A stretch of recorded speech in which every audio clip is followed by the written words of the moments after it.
Hello everyone and welcome back to Yosemite Valley Beaver Creek, our 2.0 series of Yosemite in which we're bringing in all the North American DLC animals. However, not all of them because the Arctic fox has a pass here. It will be in a different build. But today we are going to build a moose habitat, and this one is for you hopefully a very enjoyable episode because this is one of the first times I finally managed to only have the very relevant bits in here. So the time lapse will be very short, but very much exactly what you need to see. And then we have a quite long little real-time part in which I'm going to show you of the habitat and explain a little bit about the habitat. There are some little things I need to fix still, but I did quite a lot of fixes off screen. But I think, and I definitely need your feedback on that. Please let me know in the comments down below if that's a feasible thing for you.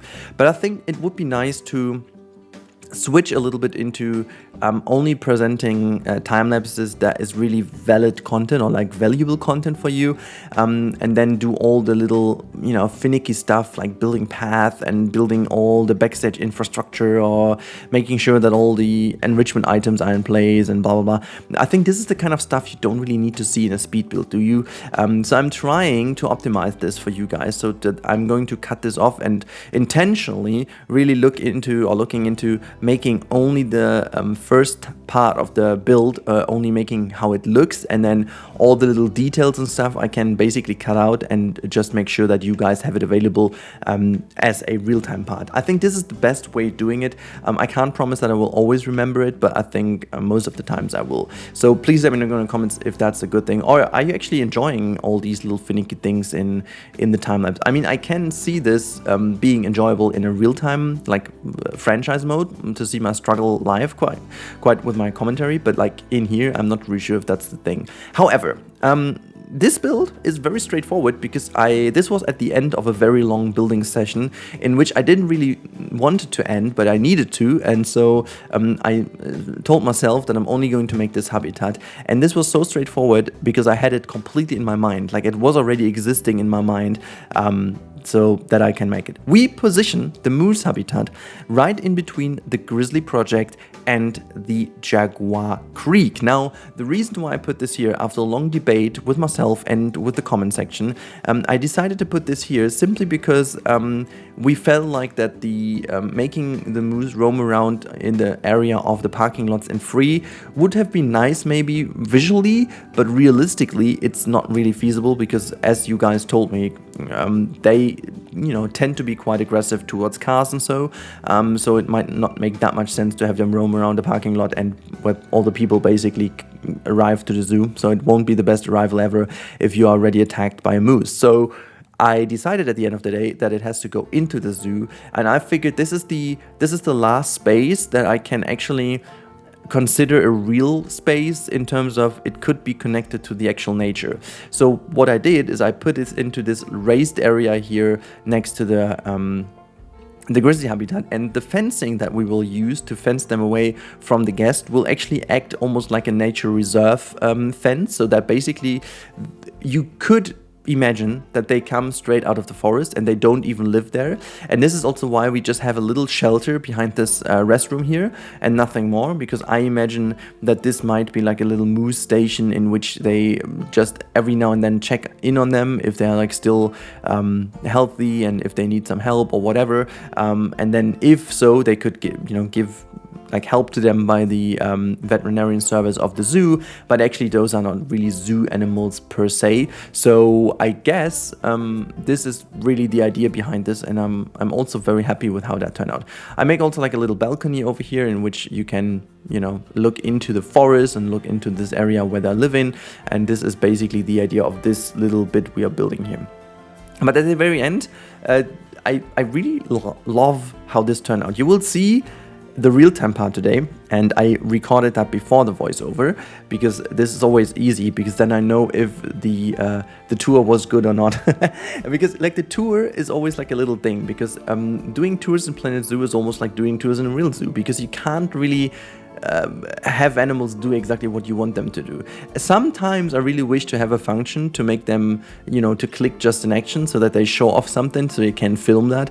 I would love to have like a creative mode that, in which I can play all the different animation sets that they have, just to have them, because otherwise it's just taking hours. But in a tour, I love the fact that you can't do that, and you have to hope that the animals will, behave in a way that you can make a good tour. But this tour is very good. So long story short, it's a very enjoyable tour, and this habitat turned out a lot better than I thought. Honestly speaking, and I know this is stupid in terms of a YouTube video and making people excited, but I wasn't too excited about the habitat at the beginning, which, to be fair, is exactly what I wanted to achieve. I wanted to make it somewhat, not boring, but somewhat, what's even the word for that? Normal? Because it is basically the normal nature in which they live in, and you just put a fence in front of it. So that was the idea. So I was fearing that it might get a little bit boring, but it doesn't. It really is enjoyable, and I made this little trail go through here because I figured that this would be a nice idea to have like a little moose trail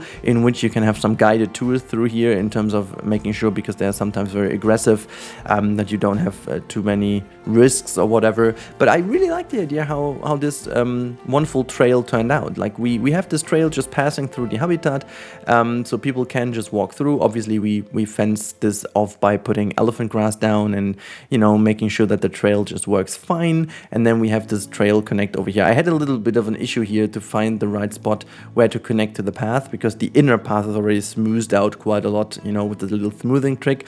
And if you do smooth out the path, they unfortunately become one big piece in which you can't connect to.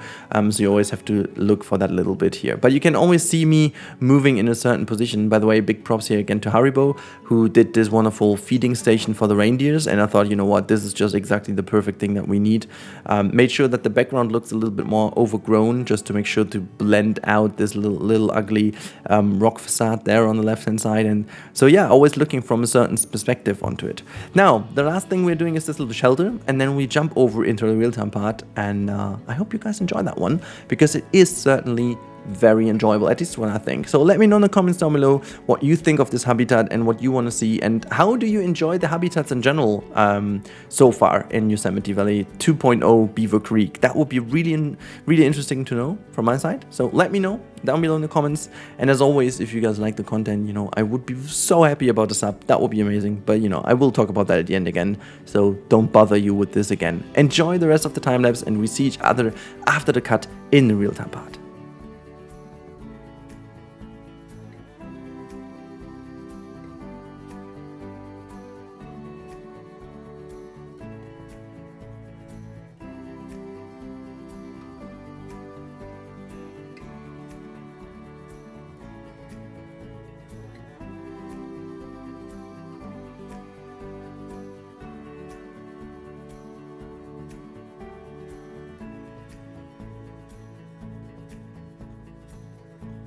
Alright guys, welcome to the real-time part of our moose habitat, and let's take the little moose trail today, because this is what I, did here as a little idea. So we've got our restrooms in the middle, which is at the same time, it's not only a restroom, it's also a little shelter for our moose that are living in this area. And you can see one of the moose already there in the background. We're going to visit them in a second, but first of all, let's go into the trail. So you can actually go into the moose trail, and normally this is like a guided tour, because moose can be rather aggressive, so you basically have to make sure that you are on a guided tour. But you can go in here. We still don't have the gates yet. I need to make some gates for that, but these gates are, I don't know exactly how I want to do this. Now the trail guides you down here. You can see there is this very heavy fence that separates this area from the jaguars, and I'm still not sure if I need to have like a completely close-off one, because I'm not sure how they react if they see each other, so potentially that needs to be done. And then you go in here, and this is like a little view through the shelter, and this is where oh my god, this is perfection. Hello my friend, there's one of the big moose just chilling in here as it was intended to, but I've not once seen them chilling in here. That is so cool, man. Hello, how are you doing? Have a little sleepy sleep, you derpy one. Oh, just stand up. Yes, hello. Don't be too aggressive to me, okay? Be nice, be friendly. Oh, look at that. My God, guys, this is the perfect timing. I love that when tours are happening like this. You know, you can't, even in Planet Zoo, you can't plan tours because animals do what they want to do. You can, you know, try to have them in certain positions and then save the game so you can at least start the tours, but they will always do something different. So, my God, look at that. Have you seen how close that is? I mean, finally, from Hitbox perspective, that was really, really damn good. That was like almost realistic. I love that. Look at that. There's like a moose lady lying here, enjoying the sun, very cozy down here.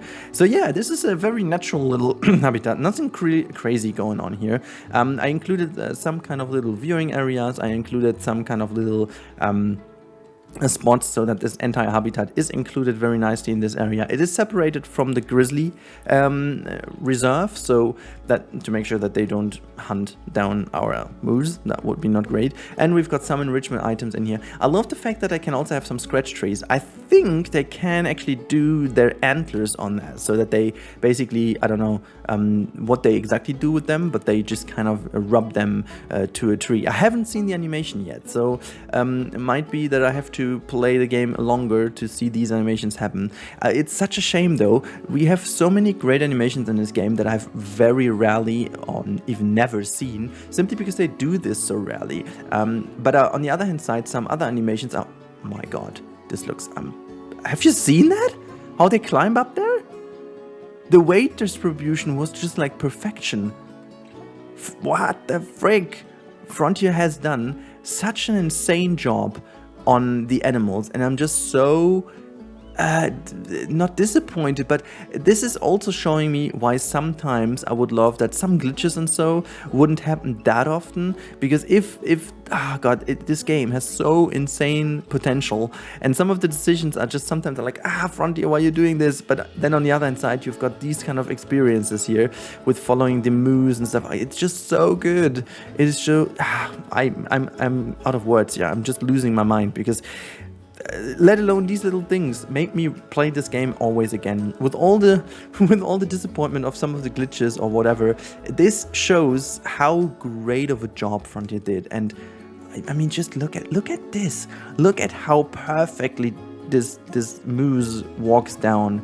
And if everything would work so well like the terrain does with the animals, like if climbing and stuff would work exactly the way this does, it would be just the perfect game. I don't know. It just looks so unreal. Oh wait, are you going to the ball? Oh yeah, you're just going to the ball. I wasn't. What are the knees doing? Have you seen that? Like the knees were shaking like a little bit. I don't know. Oh, look at the playing with the ball. That looked actually really cool. Normally they just run kind of against it and just, you know, toss it away, and then that was it. But that looked actually pretty cool. I like it. But yeah, just as for our tour, this is where we end the trail. It's like a little short trail, but again, as I said, they are quite aggressive, so I wouldn't let people go here on their own. Obviously, I have some elephant grass down here so that they don't, you know, go out of this area. Look at, I want to just, oh yeah, now it's kicking it away. But it looked pretty cool. I just coming over here to do it again. My God, I really was worried about the moose, but they are starting to become one of my favorites in here. This is really feels like a totally new animal in this. I mean, it's a new animal, but it feels like a totally new animal in terms of animations and behavior. Oh, this is so cool. Look, and now our vet is going in, which is funny. He's not really going into the habitat. He's actually just using the trail. But I think this is for the immersion of the game. But again, this is one of these things, I mean, that make me sometimes so frustrated. Things like that, you know, having multiple gates to a habitat is for me personally one of the must-haves in this game. We still don't have it, and we're still restricted to having one gate, so we can't really do these crazy layered habitats because then staff members wouldn't be able to go there, and these are kind of the things that take away then again from the greatness of the game. But just seeing these animals behave the way they do, especially in today's tour, is always giving me such a smile that I'm just enjoying it so much. Anyways, let's go over here quick so I can show you one more very nice view of the habitat. Therefore, I need to go down here and all the way down here, all our little food court. This is where the pier is, and then we go all the way here, and this is what I meant. Look at that view. I just love that. This is the view I built the habitat for. So if we go all the way around here, you have got this lower area where the jaguars are, but if you're standing here, you get this insanely nice view of the moose habitat. And I'm just a big fan of how that all works out. Like, you know, you can spot them moving down here. They are very good in climbing these very heavy inclines, as you have seen. So I made use of this behavior, which I knew that they will integrate. And I love the fact that I can go up to, I think it's 45 or even 50 degrees that they can climb, which rarely any other animal does. So it's, in terms of traversable area, really, really cool. So yeah, this is the moose habitat. And I really hope you guys enjoyed this little tour. I certainly did enjoy that a lot because the animals finally did what they should do and delivered. They just delivered. It looked really, really cool. We have spotted a lot of nice moose behavior in here. And yeah, so let me know in the comments down below what you think about the moose. Are you happy with the integration of this animal into the game? And what is the kind of animal that you're still missing from Planet Zoo? Or what is the one feature you are missing from Planet Zoo? You know, we are always thriving to improve. We can communicate that with Frontier, and lately they have done a great job in bringing in great things for the game. So I really hope you guys enjoyed that. As always, if you want to help me out and you enjoyed the content, make sure to subscribe if you haven't already. That helps me the most to tell the algorithm that you love the stuff. And yeah, other than that, I hope you guys have a great time. I see you in the next one. Until then, have a great time. Stay safe and goodbye.